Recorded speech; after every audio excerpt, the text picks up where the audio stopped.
Hey guys, it's me again. None of the parts came in, so yeah. Originally I was thinking of talking about field watch stuff today, but I forgot it at the office, so yeah, I'll talk about my G-Shocks.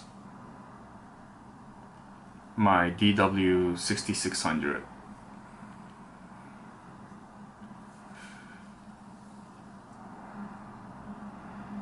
This is my first G-Shock, or well, this is my first proper watch. My mom bought it for me. I can't really remember. I think I was about 10 or 11, I think. My mom's a housewife, right? So, but she likes to work. So she used to get these part-time jobs that she could do at home, like folding brochures and putting them into the envelope and making paper flowers and stuff like that. And I used to help out. And yes, those are real part-time jobs. And it's not that we were poor or anything, she just liked working. I don't know if that's related to this, but one day when we were at the mall, we went past a watch shop and it felt spontaneous, but she went, "I'm gonna get you a watch." And she got in the shop and got me this. For me that time, right, it was a lot of money. I was like, wow, you're spending that much money on a watch? For me, you know, because I have like an older brother and two younger brothers, right? So I felt special. So yeah, she got it for me. And I wore it throughout middle school. And I think high school, end of high school, I stopped wearing it. So during high school, everybody around me were wearing baby G's. I don't know if you guys know baby G's. I don't know if Casio still makes those watches, but they're like smaller and they come in like really nice colors and they have these velcro straps and stuff like that. So everybody was wearing those, right? And everybody was wearing newer ones or ones that looked nicer, and you know, it just felt like, man, mine looks old and they're all wearing nice ones, so I guess I'll just stop wearing it. Yeah, and I think that kind of shows how ungrateful I was. Yeah, and when I started camping and stuff, I wanted to get another one and I didn't want to use the old one, so I just got this guy. So this is the DW5600. It's the square guy. Yeah, it's nice. It wears a lot smaller. Camping, this is great, but like at nighttime, like when I wanted to check the time or when I set the stopwatch, and it was really hard for me to press the button here to check the light. So, because I have really fat fingers, I still wear this guy sometimes. And I got this, and I've always wanted the DW6900, and this is one of the watches that my friends were wearing. Just look at that. Like, if you're a die-hard 6600 fan, I don't want you to be offended because I was a stupid kid, right?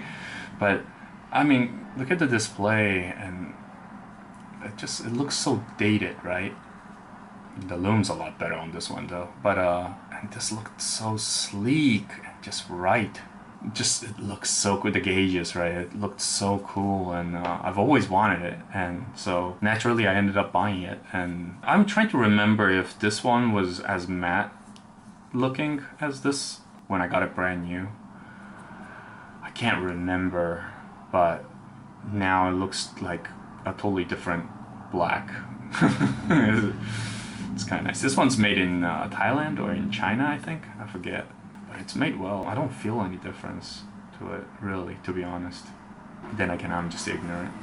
Oh, the buckle's different. This one's got a metal buckle. And this one's got a plastic buckle. Yeah, it's alright. All of these, they don't have the radio signal correcting their time, or they're not solar, so I'll have to replace batteries on them one day. But you know, I mean, I think those are the best bang for your buck when it comes to G-Shock, unless it's like if you're using it professionally, or if that's your one watch and you just want it to be good and just ready all the time, then yeah, those functions are definitely viable. I think they're very good. So fast forward to end of last year, 2023.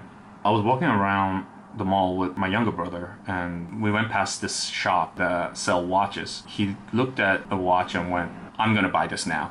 And he got what it looked like the GA2100, which is the CasiOak, but it's all completely blacked out, and he just bought it on the spot. And I've tried the GA2100 before. My son's got it. I've tried his a couple of times, and it looks really good, but something about the proportion, but I think something to do with the dial size, the case size, and the ratio or the balance didn't really work for me for some reason. Back then, everybody was getting into doing CasiOak mods, putting them into Royal Oak style cases and stuff like that, putting on metal bracelets and doing mods on it. And it looked so good and so fun, but like I could never get into it because of that impression that I had from that watch. But anyway, my brother got this GA2100, and I was looking at it, and it looked right. The proportion looked right, everything looked right, and I felt maybe I was wrong, maybe I was delusional or something.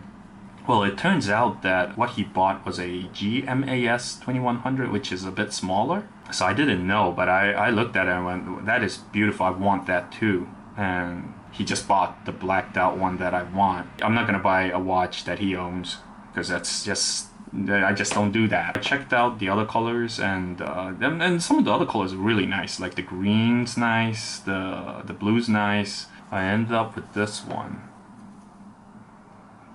almost like a baby blue. Probably looks really good on girls. Not my first choice of color when it comes to G-Shocks, but got it because there's this color that a guitar company called Fender does on their guitar called the Daphne Blue, and that is my favorite color on a Strat. Like, it's not the same color, but it sort of reminded me of that a bit, so I just chose this and hoped for the best, really. Yeah, I bought it, hoping that it'll add color to my life or something, but yeah, the color really pops. This one could track another time zone on the digital display, which is great. Yeah, but other than that, like,